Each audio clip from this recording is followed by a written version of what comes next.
అందరికీ శుభోదయం. ఈరోజు మన యాక్టివిటీ ధ్వనులతో ఆడుకోవటం. ప్రారంభ చివరి ధ్వనులను అర్థం చేసుకోవడం, తేడా చెప్పటం. ఆదర్శిల పేజీ నెంబర్ 238 నుండి 241 వరకు ఉంటుంది.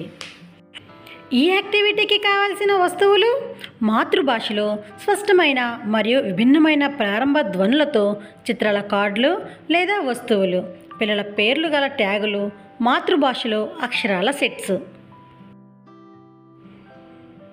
పిల్లల చేత వస్తువు యొక్క పేరులో ప్రారంభ ధ్వనిని గుర్తింపచేయండి.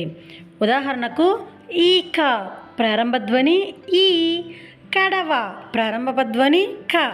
ఇలా ప్రతి వస్తువు యొక్క ప్రారంభ ధ్వనులను పరిచయం చేయండి. వస్తువు యొక్క పేరు మరియు దాని ప్రారంభ ధ్వనులను మరలా పునరావృతం చేసి పిల్లలకు చెప్పండి.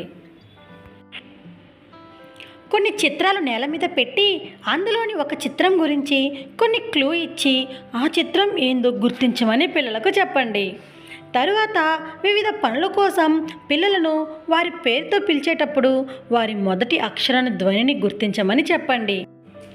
ఆదర్శిల పేజీ నెంబర్ 238 నుండి 241 వరకు సూచనలు చూసి పిల్లలతో యాక్టివిటీ చేపించండి.